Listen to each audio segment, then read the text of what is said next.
ছোট্ট একটি গ্রামে জন্ম নেয় ভাইবোন রাকিব আর সুহানা। রাকিব ছিল ১ বছরের আর সুহানা মাত্র ৫ বছরের। বাবা মা ছিল দরিদ্র, কিন্তু পরিবারের ভালোবাসাই ছিল তাদের সবচেয়ে বড় সম্পদ। প্রতিদিন বিকেলে স্কুল থেকে ফিরে রাকিব সুহানাকে নিয়ে খেলতে যেত গ্রামের পুকুর পাড়ে। কখনো হাঁসেদের দিকে ঢিল ছুঁড়ত, কখনো ফুল কুড়াত। তাদের শিশু বয়সটা ছিল হাসিখুশিতে ভরা, দুঃখ তখনও তাদের ছুঁয়ে দেখেনি। এক রাতে হঠাৎ করে রাকিব আর সুহানার বাবা অসুস্থ হয়ে পড়লেন। সবার চেষ্টা সত্ত্বেও তাকে বাঁচানো গেল না। বাবা মারা গেলেন। এ দুঃখের পর মা ধীরে ধীরে ভেঙে পড়লেন। সংসারের বোঝা ছোট্ট রাকিবের কাঁধে এসে পড়ল। মাত্র ১-২ বছর বয়সে সে শুরু করল দিনমজুরির কাজ। আর তখন সুহানা পড়াশোনা বন্ধ করে বাড়িতে মায়ের সাথে কাজ করত। বয়স বাড়ছে, কিন্তু অবস্থা আর বড় হচ্ছে না। রাকিব প্রতিদিন কাজ করে আর সব টাকা দিয়ে দিত মাকে।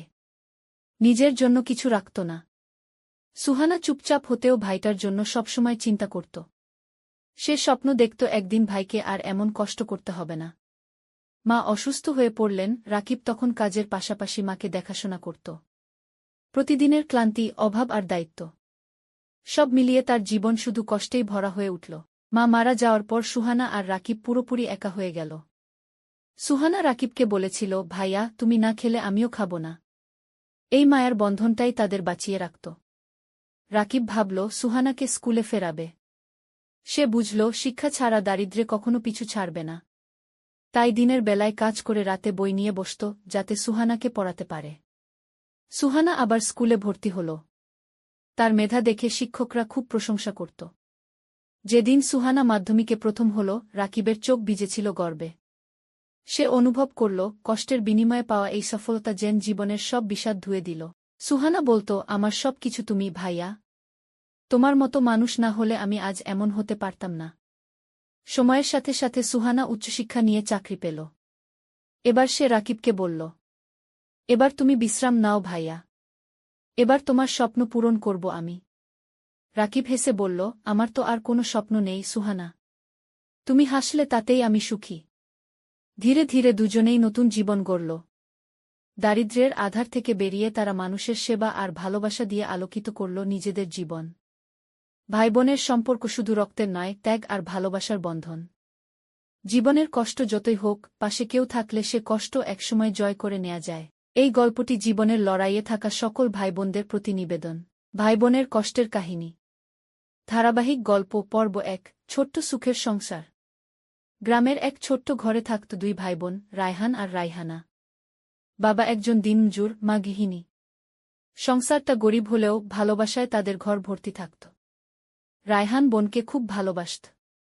বোনের মুখে হাসি দেখাই ছিল তার সবচেয়ে বড় আনন্দ। প্রতি সন্ধ্যায় রায়হানা রায়হানের পাশে বসে বই পড়ত। ভাই বলত, তুই একদিন অনেক বড় হবি, ডাক্তার হবি, তাই না? রায়হানা হেসে বলত, আর তুমি? তুমি কি হবে? রায়হান বলত, আমি তোর ছায়া হয়ে থাকব বোন।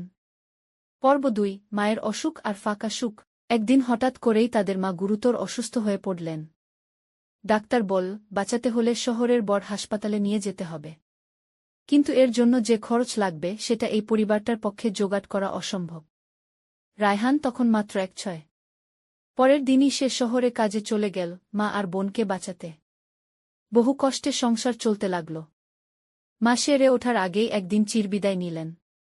সেই দিন রায়হানা ভাইজের বুকের উপর মাথা রেখে কাঁদতে কাঁদতে বলল, ভাইজা, আমরা কেন এত কষ্ট পাই? রায়হান কিছুই বলতে পারল না। শুধু বোনকে বুকের সাথে জড়িয়ে ধরে বলল, তুই আছিস, আমি আছি। তাই আমরা বাঁচব। পর্ব ৩, শহরের নিষ্ঠুর বাস্তবতা। শহরের কারখানায় কাজ করত রায়হান। খুব ভোরে বের হতো, রাত করে ফিরত। তবুও প্রতি মাসে